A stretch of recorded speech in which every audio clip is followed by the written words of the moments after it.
함께 보실 하나님 말씀은 시편 30편 7절로 12절 말씀입니다. 여호와여 주의 은혜로 나를 산같이 굳게 세우셨더니 주의 얼굴을 가리심에 내가 근심하였나이다. 여호와여 내가 주께 부르짖고 여호와께 간구하기를 내가 무덤에 내려갈 때에 나의 피가 무슨 유익이 있으리요 진토가 어떻게 주를 찬송하며 주의 진리를 선포하리이까. 여호와여 들으시고 내게 은혜를 베푸소서. 여호와여 나를 돕는 자가 되소서 하였나이다. 주께서 나의 슬픔이 변하여 내게 춤이 되게 하시며 나의 베옷을 벗기고 기쁨으로 띠띠우셨나이다. 이는 내가 잠잠하지 아니하고 내 영광으로 주를 찬송하게 하심이니 여호와 나의 하나님이여 내가 주께 영원히 감사하리이다. 아멘. 시편 30편은 노년의 자신의 인생을 돌아보면서 하나님께서 그를 어떻게 지켜주셨고 또 구원하여 주셨는지를 고백하며 찬양하는 노래라고 말씀을 드렸습니다. 그렇게 시편은 시인 자신의 모든 삶을 통해서 그리고 분명하게 그가 정말로 삶 가운데 만나 배웠던 그 하나님을 찬양하는 노래라고 볼 수가 있습니다. 그리고 하나님을 만나 배웠던 시인처럼 우리 그리스도인들도 나를 그렇게 만나 주신 주 예수 그리스도를 어떻게 지금 그리고 과거로부터 경험해 왔는지를 이 시인의 고백을 통해서 우리도 우리 자신의 삶을 또한 돌이켜 볼 수 있는 시편이 됩니다. 1절과 3절까지로 여호와를 부르며 간구했던 이 시인이 이제 다시 7절과 10절에 여호와를 부르며 다시 한번 간구합니다. 그리고 시인은 여기서 그가 부르는 여호와 하나님께서 그를 어떻게 구원하여 주시고 또 그를 어떻게 도와주셨는지를 노래하고 있습니다. 4절로 6절까지 그러한 여호와 하나님을 향하여서 주의 성도들과 함께 더불어서 찬송하며 그리고 권면하고 있습니다. 그리고 11절로 마지막 12절에서는 자신을 그렇게 구원하신 하나님을 향하여서 시인 자신이 다시금 하나님을 찬송하며 또 감사하겠다고 고백하며 이 노래를 마치게 됩니다. 7절에 시인이 그의 간구하는 대상의 여호와를 다시 부르고 있습니다. 여호와여 여호와여 주의 은혜로 나를 산같이 굳게 세우셨더니 주의 얼굴을 가리심 내가 근심하였나이다. 앞부분에 여호와여 주로 주의 은혜로 나를 산같이 굳게 세우셨더니와는 부분과 뒷부분에 주의 얼굴을 가리심에 내가 근심하였다는 부분이 분명히 나뉘어져서 지금 노래하는 것을 우리는 바라보게 됩니다. 시인은 여호와께서 자신을 산같이 굳게 세우셨다라고 지금 노래하고 있습니다. 시인 자신의 현재의 삶이 지금 산같이 굳게 세워져 있는 상태인데 그렇게 자신이 굳게 세워져 있는 상황에 이르게 하신 그 존재가 자기 자신의 특별한 노력이나 어떤 능력에서 비롯된 것이 아니라 그가 고백하는 바로 그 주, 그가 고백하는 바로 그 살아계신 여호와 하나님의 은혜였다라고 지금 고백하는 것입니다. 사실 다윗이 그의 어린 시절부터 그의 노년에 이르기까지의 성경에 나와 있는 기록들을 살펴보면 양치던 그 목자의 시절에서부터 얼마만큼 고생하면서 그가 이 양을 지키려고 했던지를 우리는 알 수가 있습니다. 사울 왕으로부터는 죽음의 위기도 여러 번 겪어야 했고 이방 족속들과는 자신의 목숨을 걸고서 여러 차례 수차례 많은 전투들도 벌여야 했습니다. 왕이 된 후에는 갓세바의 간음 사건으로 아들 압살롬의 반란들 아들들의 죽음으로 인해서 외적으로 뿐만 아니고 내적으로도 그의 마음으로도 여러 자신의 죄악들로 인하여서도 많은 고통들을 겪어야만 했습니다.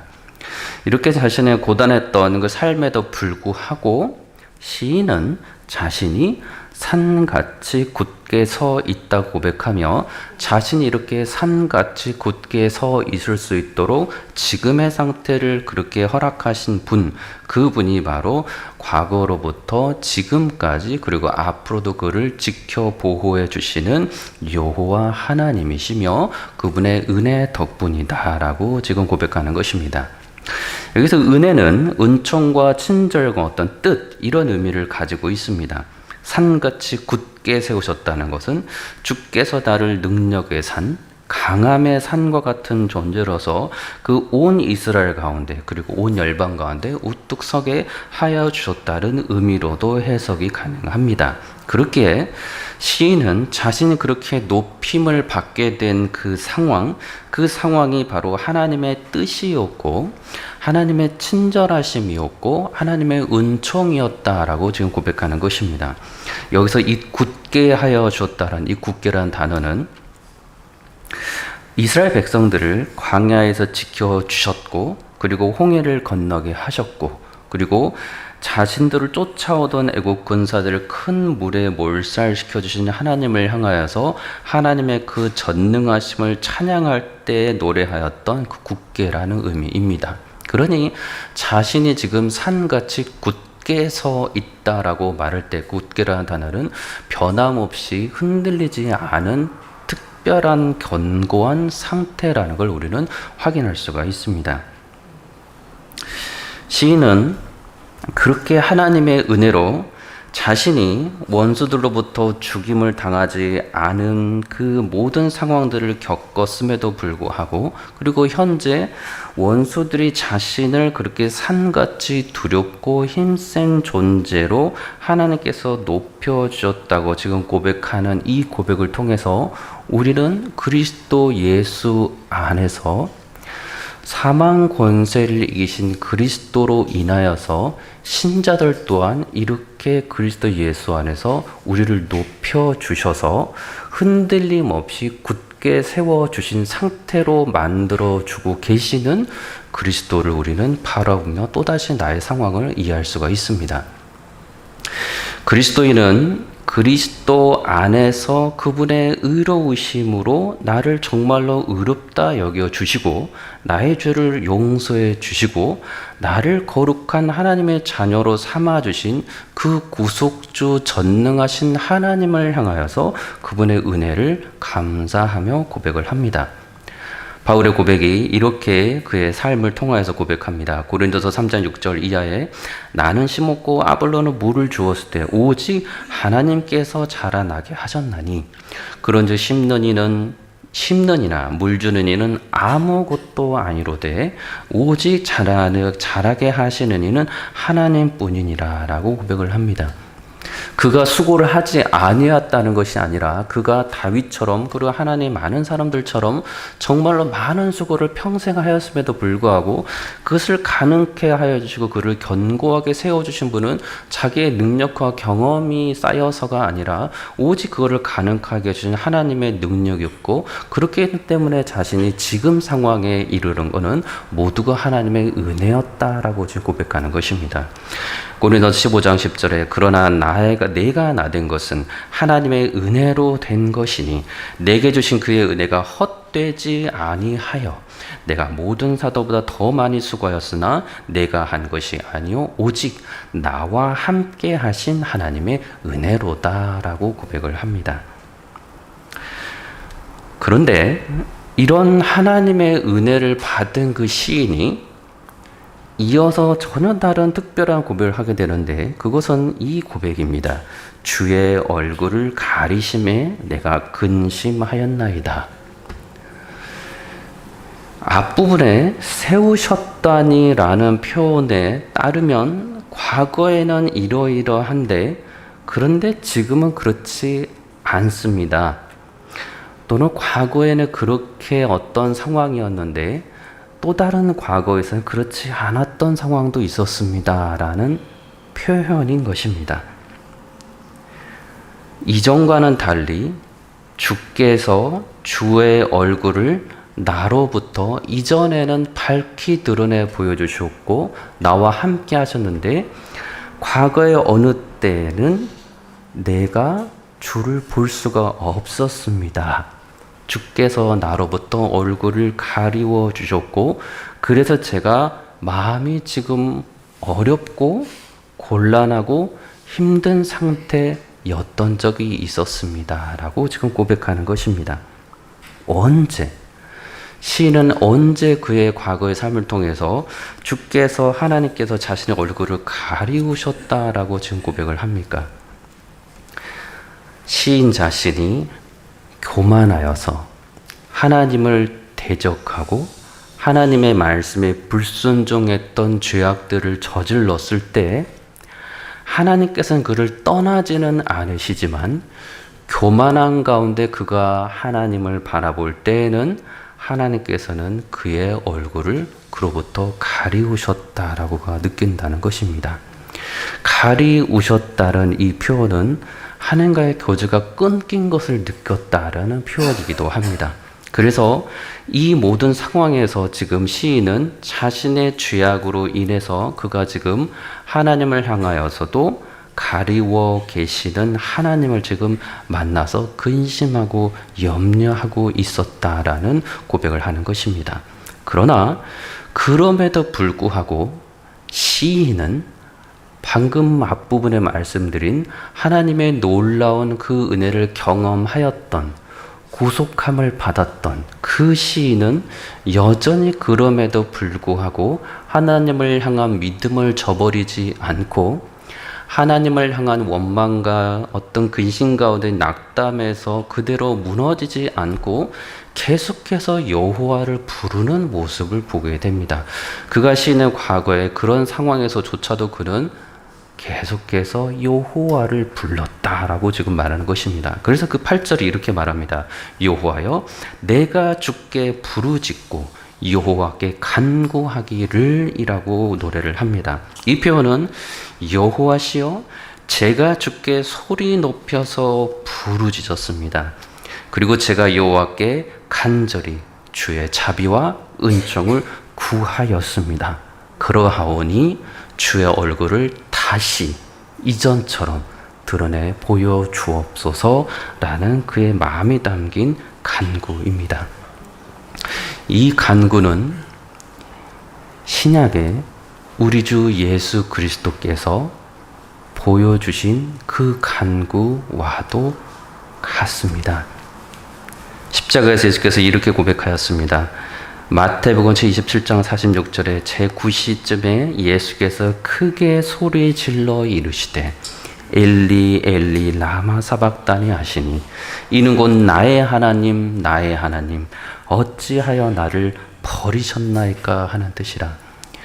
우리 주 예수 그리스도께서 그 절절한 부르짖음, 그의 죄 때문이 아니고 그가 사랑하시는 택하심을 받은 사람들의 그 죄악으로 인하여서 친히 죄가 되셨어야만 하셨기에, 그래서 하나님의 진노를 받아야만 하셨기에, 그래서 하나님과의 교제가 끊어져야만 하셨기에, 그래서 외치셨던 나의 하나님 어째 나를 버리셨나이까 라는 이 절절한 간구였고, 그러나 이는 하나님을 향한 확실한 믿음 안에서 보여주시는 이 절절한 간구였습니다. 그렇게 시인이 지금 고백하는 이 간구는, 이 절절한 기도는 자신에게로부터 얼굴을 가리우시는 하나님을 향해서 원망하는 그 간구가 아니라 다시 그 교제를 회복하고자 하는 겸손한 가운데서 지금 마음이 변화된 상태에서 간구하는 그 회개의 간구임을 우리는 알 수가 있습니다. 그래서 시인은 9절에 이렇게 노래합니다. 내가 무덤에 내려갈 때 나의 피가 무슨 유익이 있으리요? 진토가 어떻게 주를 찬송하며 주의 진리를 선포하리까? 모든 상황에서 다시금 죄악으로부터 자신의 그 죄악을 인지하고서 이 죄를 용서해 주실 분은 오직 살아계신 여호와 하나님이라는 것을 분명히 알고서 하나님께서 구원의 역사를 반드시 일으켜 세워주시고 자신을 다시 회복시켜 줄 거라는 걸 알고 자신은 그 하나님을, 그 주의 진리를 계속해서 선포할 것이라는 걸 알고 있게 그러하고자 하기에 이 구절의 이 신의 고백은 거짓이 아닌 참된 표현인 것입니다. 시인이 무덤에 내려간다는 이 표현은 자신이 죽게 되어서 웅덩이와 같은 그런 깊은 곳 무덤에 묻히게 된다는 의미입니다. 자신이 죽게 되어서, 그래서 무덤에 내려가서 묻히게 된다면 그의 피가, 그의 생명이 무슨 이익이 하나님께 있겠습니까? 라고 지금 고백하는 것입니다. 진토, 곧 흙이며 또 먼지밖에 될 수 없는 이 존재가 죽어서 돌아가게 될 그 흙에 불과한 존재가 된다면 그 흙에 어떠한 생명이 있어서 살아계신 주, 살아계신 구원의 주 하나님을 어찌 그 주의 그 진리를 어찌 선포하겠습니까? 어찌 사람들에게 전할 수 있겠습니까? 라고 고백하는 것입니다. 시인은 지금 처음부터 이 시각에 이르기까지 그를 구원하여 주셨던 그 하나님, 그리고 그가 자신에게 맡겨주신 이 복음의 전파의 사명, 하나님의 귀한 진리를 전파하는 사명을 잊지 않고 있는 상황에서 이 간구가 진행되고 있는 것을 우리는 다시 한번 확인하게 됩니다. 그를 굳게 높이 세워주신 그 하나님을 향하여서 그가 감사하고 은혜를 높이고 있으며, 계속해서 그가 모든 상황이 바뀌었음에도 불구하고 여전히 하나님을 향하여서 그 간절한 마음, 하나님을 향하여서 유익이나 자신의 어떤 사적인 특별한 필요를 채우고자 하면서 나오는 간구가 아니라 주의 지혜들을 내가 살아서 계속해서 전파하겠습니다라는 이 고백을 담아서 이 노래를 지금 부르고 있는 것입니다. 그렇게 여기서 찬송하며라는 단어는 주를 찬송하며라는 매우 적극적인 표현의 이 경배 표현입니다. 손을 내밀어서 던지다라는 이 표현에서 이 손을 앞으로 내밀어서 공경함을 담아서 보이는 특별한 행위, 그래서 이 표현에서 나오는 행위로서 감사하다, 찬송하다, 고백하다라는 이 의미를 담고 있는 것입니다. 그래서 12절에 주를 찬송하게 하십니다라는 이 단어도 동일하게 이 같은 단어를 쓰였습니다. 그리고 그 다음에 나오는 주의 진리라는 표현을 이 시인이 쓰는 것으로 봐서 시인은 확고하고 변함이 없으시고 신실하시고 바르시고 틀림이 없으신 주의 진리라는 이 표현의 인식을 그가 가지고 있는 것을 우리는 확인하게 됩니다. 그리고 이 표현은 그렇기 때문에 사람들에게 공개적으로 이 주의 진리를 살아계신 주를 계속해서 전파하겠다라고 지금 그의 고백을 담아서 말하는 것입니다. 그렇다면 지금 우리가 알고 있는 그 주의 진리, 변함이 없으시고 약속을 항상 지키시고 신실하시고 살아계신 그 주의 진리, 그런데 사람으로 오신 그 진리가 바로 우리가 신자로서 고백하는 우리 주 예수 그리스도이십니다. 그래서 주께서 친히 자신에 대해서 말씀하시기를 요한복음 14장 6절에 예수께서 이르시되 내가 곧 길이요 진리요 생명이니 나로 말미암지 않고는 아버지께로 올 자가 없다라고 말씀해 주셨습니다. 요한복음 8장 32절에서는 진리를 알지니 진리가 너희를 자유롭게 하리라라고 말씀하셨습니다.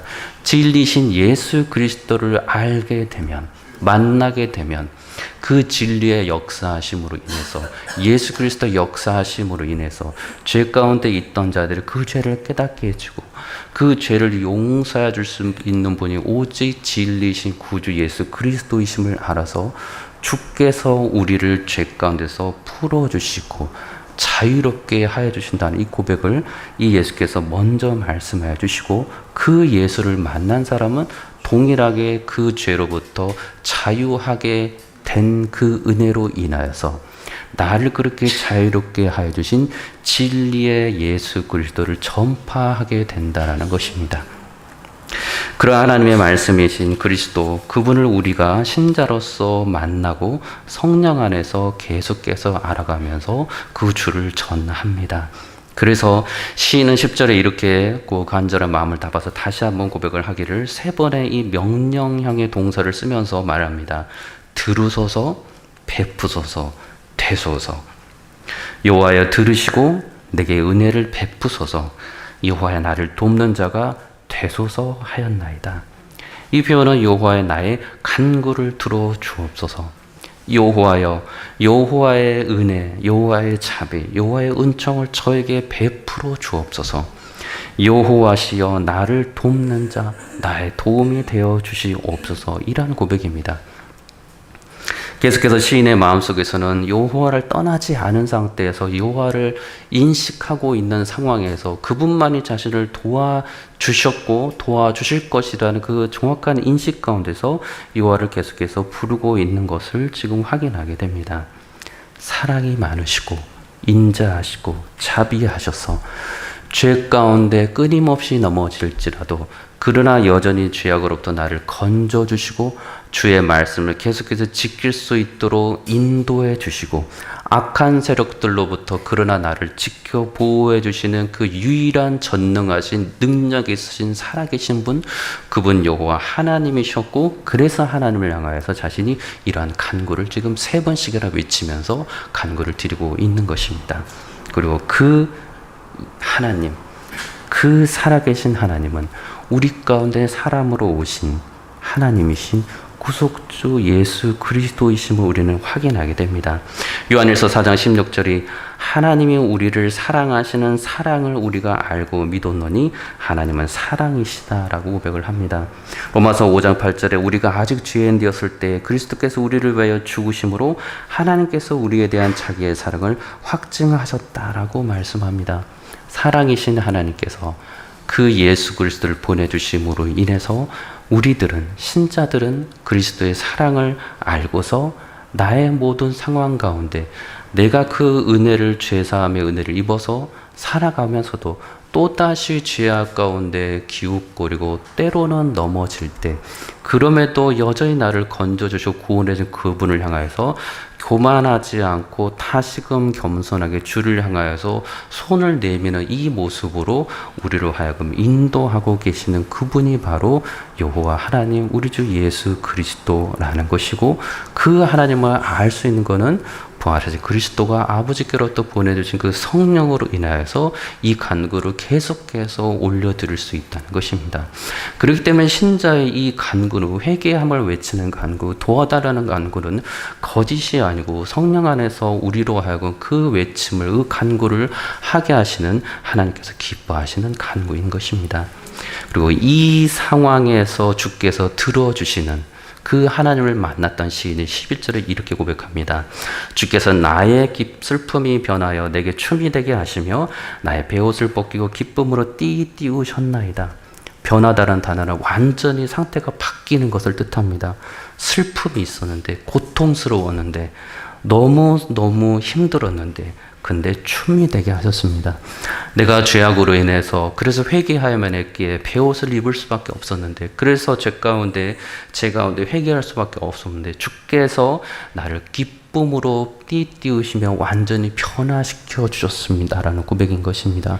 그렇기 때문에 시인이 고백하는 우리 주 예수 그리스도, 나를 구원하신 우리 주 예수 그리스도는 하나님의 말씀에 따라서 단번에 모든 것을 용서해 주신 예수 그리스도를 알고서 그분을 감사하며 찬송하는 것입니다. 그러한 은혜 가운데 있는 그 시인 마지막으로 고백합니다.